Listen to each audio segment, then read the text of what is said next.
우리 특세 둘째 날 우리에게 주시는 하나님 말씀을 받습니다.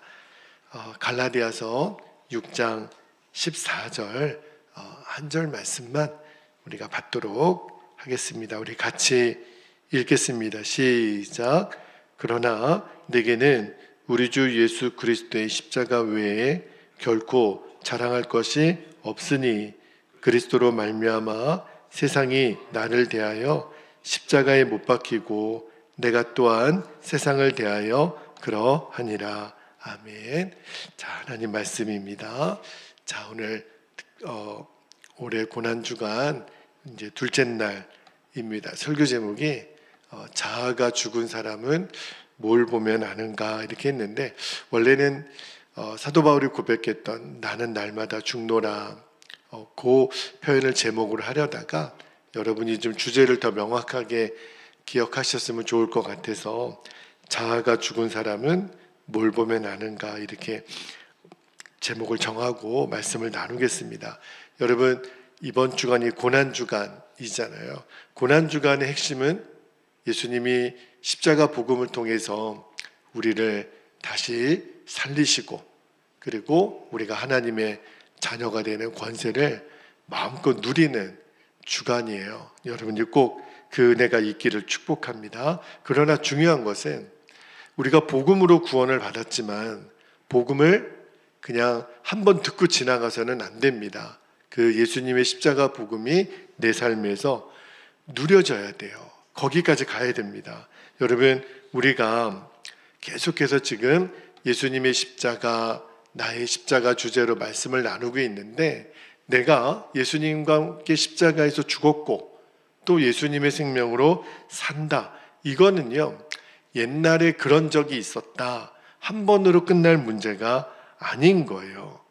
그죠? 여러분, 예수님으로 산다라고 하는 거는 우리의 모든 일상의 삶을 말하는 겁니다. 그러니까 그 점을 놓치면 안 돼요.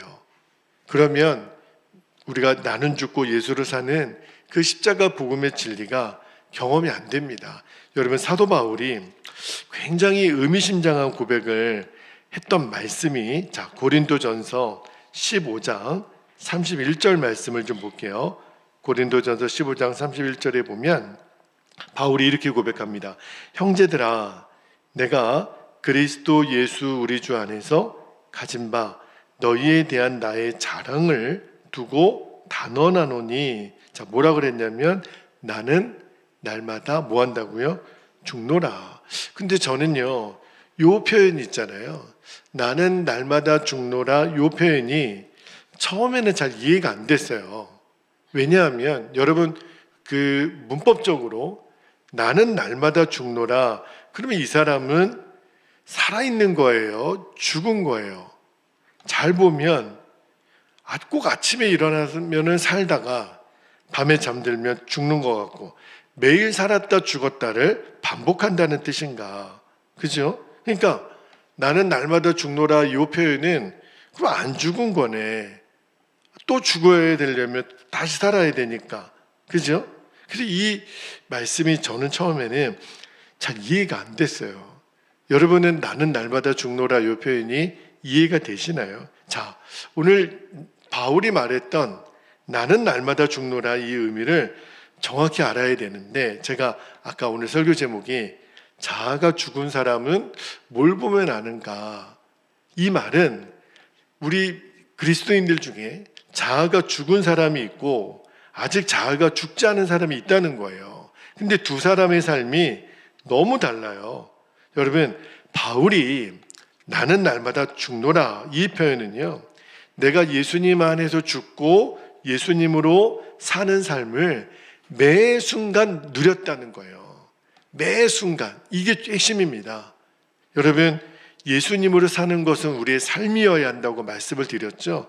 그러니까 나는 죽고 예수로 사는 삶은 옛날에 내가 뭐 그런 적이 있었어, 그게 아니라 우리가 주님 앞에 서는 그날까지 매 순간 나는 죽고 예수로 산다, 이것을 매 순간 느끼라는 거예요. 여러분, 만약에 나는 죽고 예수로 사는 이 십자가 복음이 내게 실제가 되지 않은, 다시 말하면 내 자아가 죽지 않은 사람은요, 늘 내 이 육신의 종로로 타는 것이 그게 나의 정상인 줄 알아요. 내 자아가 안 죽었으니까. 그죠? 그러면 맨날 자존심에 묶여 살고, 그리고 은밀한 죄의 종로를 타고, 그러니까 겉으로는 예수님을 잘 믿는 것 같아요. 교회 예배 잘 나오고 11조도 하고 봉사도 하고. 그러나 내 내면은 늘 내 자아 중심의 사람은요, 끊임없이 내 만족이 우선이에요. 겉으로는 믿는 척하지만 내 안에는 늘 만족이 없고 늘 열등감에 쩌들어 살고, 뭔가 내 안에 이 정상이 아닌 내 속사람과 겉사람이 너무너무 다른, 근데 그게 자아가 죽지 않으면 죽을 때까지 그렇게 사는 거지, 그렇게 자기를 인식을 해요. 그런데 자아가 죽은 사람은 어떻게 나를 인식하냐면, 이 바울이 나는 날마다 죽노라, 이게 이해가 돼요. 왜냐하면 내가 자아가 죽음으로 처리가 된 사람은 나도 모르게 내 육신이 막 그 육신의 원래 본성이 있잖아요. 막 성질이 일어나고 막 죄의 유혹이 일어나고 막 이기적인 생각이 들고, 그런데 내 자아가 십자가에서 처리가 된 사람, 다시 말하면 나는 죽고 예수를 사는 십자가 복음이 그 결론이 된 사람은요, 내 육신이 발동해서 또 막 자아가 역사에 일어날 때 그게 견딜 수가 없어요. 내가 왜 이러지? 내가 왜 또 이런 생각이 들지? 내가 또 왜 이렇게 무너지지? 자아가 죽지 않은 사람은 그게 나인 줄 알아요. 이렇게 사는 거지. 근데 자아가 죽은 사람은 왜 이러지? 이 순간에 견딜 수가 없어요. 그러니까 자아가 죽은 사람과 죽지 않은 사람은 정상적인 상태가 달라요. 그러니까 자아가 안 죽은 사람은 늘 이렇게 갈등을 겪으면서도 뭐 이렇게 사는 거지. 사람들 보는 앞에서는 깨끗하게 살지만, 그러나 내 내면으로는 완전히 무너져요. 내 육신이 좋아하는 것으로 살아야 되고, 그죠? 그렇다고 뭐 내가 교회를 떠날 수는 없고, 근데 자꾸 이중적인 삶을 사는 거예요. 그런데 나 죽고 예수를 사는 것이 분명한 사람, 십자가를 통과한 사람은 그럴 수가 없어요. 물론 이 사람에게도 육신의 시험은 옵니다. 여러분, 사도 바울도 그랬어요. 우리는 생각하기를 바울과 같은 사람은 죄의 유혹도 없었을 거야. 그렇지 않다니까요. 여러분, 바울이 모든 순간에 영으로만 살았던 게 아니에요. 바울도 한성질했습니다. 이분도 막 분노가 있었어요. 예루살렘 회의, 우리가 사도행전 15장을 잘 읽어보면 예루살렘 회의 올라갔다가 베드로가 유대인들하고만 이렇게 밥을 먹으려고 하고, 그러니까 뭐 얼마나 화를 냈는지. 그리고 사도 바울도 마가 요한을 데리고 가느냐 마느냐에 따라 누구랑 그렇게 싸웠어요? 바나바랑 엄청 싸웠어요. 막 삿대질 롯대질 하면서 엄청 싸웠어요. 그런데 그 사도 바울이 우리와 뭐가 다르죠? 육신의 자아는 역사는 해요. 그러나 그때 내가 견딜 수가 없는 거예요. 내 십자가에서 내 자아가 처리된 사람은 내 육신의 역사가 일어날 때 내가 왜 이러지? 이러면 안 되는데, 그죠? 그러니까 우리가 이런 생각이 들어요. 분명히 나는 십자가에서 죽었다, 내 자아는 죽었다. 그런데 왜 내가 자꾸 죄를 짓고 악한 생각이 들고 열등감이 들고 나 연민에 빠지고, 나 옛날에 죽었다고 분명히 고백했는데 목사님 나 안 죽었나 봐요. 나는 도대체 왜 이러죠? 근데 여러분, 지금 그 괴로운 마음이죠. 내가 왜 주님 뜻대로 살지 못하지? 왜 이렇게 내 마음이 어렵지? 근데 그게 정상이에요. 자아가 죽은 사람은 그렇게 느끼는 게 정상이라니까요. 여러분, 자아가 안 죽은 사람은 그런 고통이 없어요. 내가 안 죽었나 봐요, 목사님. 그런 마음의 갈망이 없어요. 왜? 안 죽은 게 정상이니까. 이렇게 사는 거지. 적당히 죄 짓고 적당히 내 연민에 빠지고, 뭐 누가 알아? 내 속 마음이 그런지. 내 자아가 처리가 안 된 사람은 그게 정상이라니까요. 여러분, 근데 내가 예수님과 함께 죽었다, 이렇게 고백이 되고 예수님으로 산다. 이게 결단이 됐는데 내가 안 죽은 것 같아요. 그래서 마음이 괴로워요. 근데 그게 여러분 비정상이 아니라 그게 사실은 정상이에요. 사도 바울이 그것 때문에 내가 날마다 죽노라 그렇게 고백하고 주님 앞에 또 섰던 거예요. 여러분, 우리가 만약에 또 죄 가운데 넘어졌어도, 그죠? 우리는 다시 진리를 붙잡는 것밖에는 없어요. 내가 안 죽었나 봐. 그러나 내 마음의 고통을 왜 이러지? 내가 자꾸 그 마음을 가지고 십자가 앞으로 또 나아가서 주님, 저는 내 감정을 붙드는 사람이 아니라 나는 진리를 붙드는 사람입니다. 나는 죽었습니다. 예수님 생명으로 삽니다. 그거를 내가 또 고백해 보는 거예요. 그러면 여러분, 진리를 결론 삼고 주님 앞에 나아가면 주님이요, 우리를 다시 영적으로 일으켜 세워주세요. 그리고 그 죄에서 이기게 해주세요. 그 죄가 나를 지배하지 못하게 해주세요. 그러니까 우리는 이 바울이 나는 날마다 죽노라 이 고백을 절대 잊으면 안 돼요. 이 고백이 나의 고백이 돼야 돼요. 내가 설령 넘어졌어도 주님, 나는 진리를 붙잡습니다. 그런데 자아가 안 죽은 사람 있죠? 그 사람은 이미 내 마음에 죄를 지금 허락하고 있는 거예요. 여러분, 죄를 허락하는 것과 허락하지 않은 것은 완전히 천지차이예요. 죄를 허락하면 죄가 나에게 들어오는지 나가는지 구분이 없어요. 그런데 나 죽고 예수로 사는 사람은 죄가 들어오면, 죄가 역사하면 그게 금방 느껴져요. 여러분, 제가 이 봄철만 되면 이 꽃가루 알레르기 때문에 굉장히 어렵습니다. 지금도 막 콧물이 나오려고 그래요. 근데 그게 그 내 안에 이미 뭔가 내성이 있는 것 같아요. 어떤 그 비염 증세가 겨울철에는 안 그래요. 한여름에는 안 그래도 꼭 봄에만 그렇거든요. 근데 뭔가 바이러스가 있겠죠. 이게 제 코와 입으로 어느 순간 들어오니까 그게 느껴져요.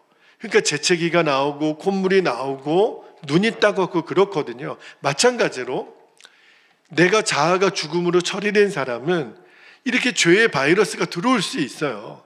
그런데 그게 느껴져요. 아, 죄가 내 안에 들어왔다. 근데 자아가 죽지 않은 사람은 이게 들어왔는지 나갔는지, 내가 오늘도 죄를 졌는지 안 졌는지 구분이 없어요. 그죠? 여러분, 내 자아가 죽음으로 처리된 사람도 이 죄의 역사는 일어나죠. 제가 이렇게 막 재채기가 나오고 콧물이 나오는 것처럼. 그런데 이게 견딜 수가 없어요. 이게 나에게는 고통이에요. 어떤 때 죄에 무너지고 음란한 생각이 들고 혈기가 일어나고 욕심이 일어나고 세상 재미에 빠지고 또 넘어졌다면, 그러나 그게 견딜 수가 없어요. 여러분, 나는 죽고 예수로 사는 사람의 핵심이 뭐냐면 내 안에 예수님이 생명이 되셨기 때문에, 예수님은 죄를 싫어하시거든요. 그렇기 때문에 내가 이 죄가 느껴지고, 아니야, 내가 이게 도대체 왜 이래? 내 안에 예수님이 나로 하여금 죄를 느끼게 해주세요. 그래서 내 안에 계신 생명이신 예수님이 죄 가운데 넘어졌어도 금방 저에게 말씀하세요. 준철아, 빨리 토해내. 토해내. 이게 무슨 말이에요? 너 즉시로 회개해. 다시 주님께 고백하고 너 나아가. 너 진리를 붙잡아. 여러분, 요한일서 1장 9절 말씀을 볼까요? 요한일서 1장 9절에 보면, 만일 우리가 우리 죄를 자백하면 그는 미쁘시고 의로우사 우리 죄를 사하시며 우리를 모든 불의에서 깨끗하게 하실 것이오. 여러분, 이게 복음이에요. 복음. 우리는 죄를 안 짓는 사람이 아니라 죄를 지을 수 없는 사람으로 만들어 주시겠다는 거예요. 죄를 안 짓는 사람은 율법을 붙드는 거죠. 그런데 죄를 짓지 않도록 해주시는 거는 복음을 붙드는 사람이에요. 그게 뭐지요?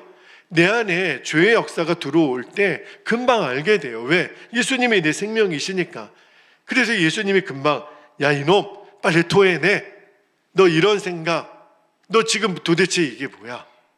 너 이 생각을 사람들이 알면 내 아내가 알고 성도들이 알면 너 어떻게 할 거야? 빨리 토해내.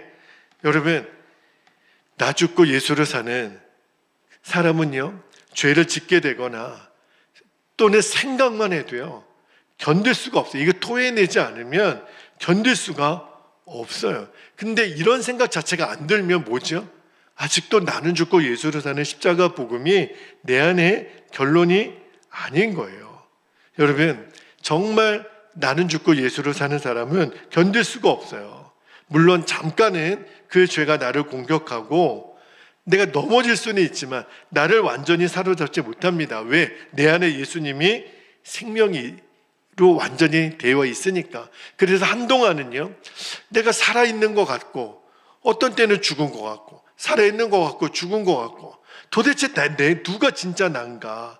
나는 왜 이런가? 그러나 끊임없이 내 안에 예수님이 생명이 된 사람은 비록 빈도가 있어요. 죽은 것 같다가 산 것 같다가 죽은 것 같다가 산 것 같다가, 그러나 끊임없이 내 안에 예수님의 생명 되심을 고백하고 나아가면 결국은요, 죄에 대한 승리가 옵니다. 할렐루야. 주님이 나를 놀랍게 세워요. 이게 지금 바울이 나는 날마다 죽노라는 고백의 핵심이에요. 여러분, 우리가 정말 놀라운 주의 십자가의 은혜를 받은 거예요. 이제 우리는 꼭 명심하셔야 돼요. 예수님을 영접했다. 내가 예수님을 구주로 내 마음에 모셔드렸다. 이 말은 예수님의 십자가가 나의 십자가가 된 거예요. 예수님, 나는 예수님과 함께 죽고 예수님의 생명으로 사는 것. 근데 이거는 옛날에 내가 그런 적이 있어. 세례 같은 경우는 그러죠. 여러분, 우리가 세례 받거나 입교식을 하거나 그런 거는 내가 몇 년도에 내가 세례 받았습니다. 목사님, 저 세례 증서가 있습니다. 그거는 우리의 평생에 한 번 있는 일이지만, 그러나 나는 죽고 예수로 사는 삶은 매 순간 누려지는 거예요. 할렐루야. 이게 여러분이 꼭 명심해야 될, 그리고 이번 고난주간에 우리가 받아야 될 최고의 핵심이에요. 그래야 여러분, 주님의 십자가가 이제 완전히 우리 안에 누려지게 됩니다. 여러분, 이번 한 주간 계속해서 예수님의 십자가가 나의 십자가입니다. 이 복음의 진리를 철저히 기억하고 여러분이 서보게 되기를 축복합니다. 그러면요, 십자가가 달리 보여요. 스펄전 목사님이 막 집에서 울고 있어서 사모님이 물으시는 거예요. 목사님, 왜 이렇게 울고 계세요? 내가 십자가를 묵상하는데 눈물이 나지 않아요. 십자가를 바라보는데 내 마음에 감동이 없어서 울고 있는 스펄전 목사님, 그분의 마음은 뭘까요? 예수님의 십자가를 보통 사람은 십자가 있네, 저 교회가 있나 보네, 그래서 내가 목걸이에 십자가를 달기도 하고 내가 운전하는 차에 십자가를 매달기도 하는데, 그러나 보통 사람은 그냥 십자가네. 그러나 나는 죽고 예수로 사는 사람은 십자가를 바라볼 때 느낌이 달라요. 예수님, 나를 위해 죽으신 예수님. 그러나 그 십자가를 바라볼 때 내 마음에 생명으로 다시 태어나신 예수님, 나의 생명이신 예수님이 바라보아지는 거예요. 여러분, 여기에 눈을 떠야 돼요. 그리고 우리가 부활주의를 맞이해야 됩니다. 그래야 이 십자가 복음이 내 인생을 바꾸는 거예요. 오늘 읽었던 말씀에서 사도 바울이 이렇게 고백합니다. 갈라디아서 6장 14절에 그러나 내게는 우리 주 예수 그리스도의 십자가 외에 결코 자랑할 것이 없으니 그리스도로 말미암아 세상이 나를 대하여 십자가에 못 박히고 내가 또한 세상에 대하여 그러하니라. 세상이 나에 대하여 죽었대요. 이제는 세상이 나를 움직일 수가 없어요. 나는 이제 더 이상 죄의 종로를 타지 않아요. 나도 세상에 대하여 죽었다.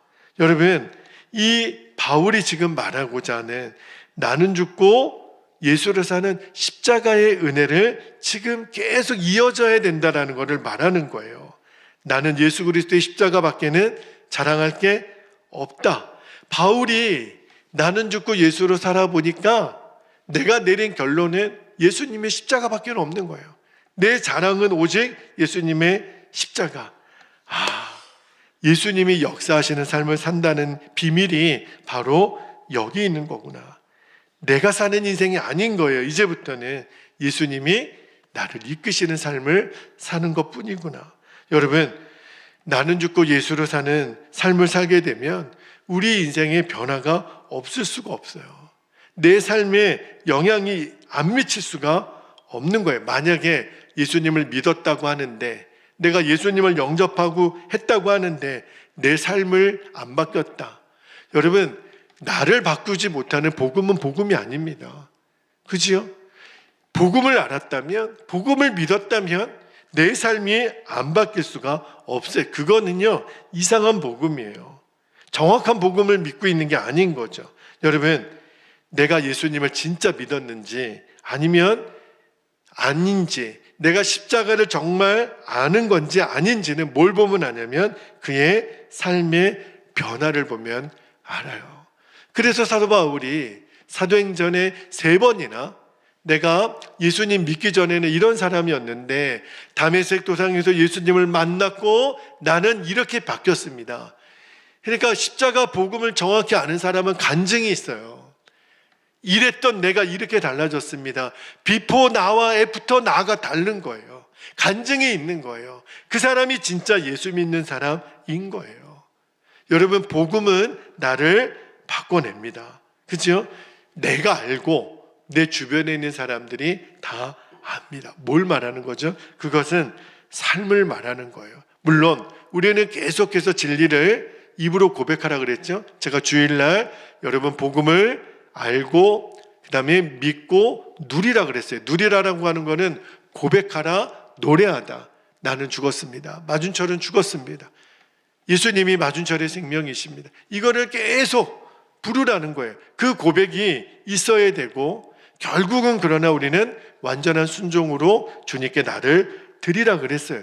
그러면 반드시 내 삶에 영향력이 나타납니다. 제가 주일날 여러분에게 나눔 질문, 2번째 나눔 질문 기억나시죠? 내가 십자가에서 죽은 것이 내 삶에 어떤 영향을 미치나. 여러분 다 나누셨죠?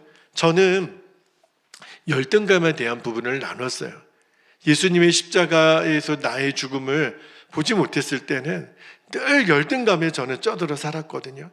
그래서 있는 척, 믿는 척, 고상한 척, 선한 척, 아주 모모하는 척은 선수였어요.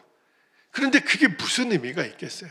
내 내면은 그렇지 않은데 늘 열등감에 빠져 살고 사람의 인정에 목매어 살고, 내가 예수님의 십자가에서 내 죽음을 정확히 모를 때는, 그러나 내가 십자가에서 내 죽음이 처리되었다라는 것을 알고 나서는 주님의 제 삶을 바꾸기 시작하셨어요. 이제 다른 사람의 나에 대해서 평가하는 게, 내가 다른 사람과 비교하고 우리 교회와 다른 교회를 비교하고 열등감에 빠져서 나는 이거밖에 안 되나, 좀만 잘하면 또 교만해졌다가 아주 널뛰기를 하는 거예요. 그게 무슨 의미가 있어요? 예수님의 십자가에서 나는 이미 죽었는데. 제가 내일 새벽에는 그 말씀을 한번 좀 더 하고 싶어요. 예수님의 십자가에서 내가 죽었다. 나는 예수님의 생명으로 산다.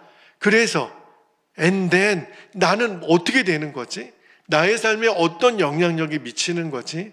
그것에 대해서 구체적인 말씀을 사도 바울의 고백과 함께 여러분과 다시 한번 나누려 그래요. 그러나 오늘 다시 한번 여러분, 우리가 십자가 복음의 핵심을 붙잡아야 됩니다. 나는 날마다 죽노라. 도대체 이 고백이 무엇인지, 이것은 매 순간 누리라는 거예요. 매 순간 고백하고 나의 삶에 복음이 진짜 나를 바꾸는지 여러분이 날마다 그거를 경험하고 체험하라는 겁니다. 이것이 분명히 서게 되면, 이 예수님의 십자가가 내 심장 한복판에 세워지게 되면 내 인생은 뒤집어집니다. 완전히 달라집니다. 내 삶을 송두리째 바꾸는 이 복음 앞에 우리가 서는 거예요. 여러분에게 오늘 이 은혜가 있기를 주님의 이름으로 축복합니다. 이제 우리 함께 기도하겠습니다. 2가지 기도 제목 붙잡고 오늘도 기도할게요. 자, 첫 번째입니다. 나는 죽고 예수로 사는 삶은 내 인생의 매 순간마다, 아침에 일어나면 죽고 밤에는 또 살고 이런 게 아니에요. 매 순간마다 누려야 할 진리라는 것, 이거를 우리가 확신하는 겁니다. 두 번째는요, 내 자아가 십자가에서 죽음으로 처리된 그 사실이, 그 복음이 나의 삶이 증거하도록, 저를 열등감에서 치유하신 주님이 여러분의 삶에는 여러분이 끊지 못했던 그 어떠한 것도 주님은 끊어내게 하세요. 변화의 삶으로 이끌어 주세요. 그거를 우리들이 믿고, 주님, 바울이 그렇게 고백했던 것처럼 나에게도 그 분명한 간증이 있고 고백이 있고 승리가 있게 하여 주옵소서. 이 시간 우리가 십자가의 예수님 바라보며 주님의 이름을 간절히 부르고 통성으로 기도하겠습니다. 주여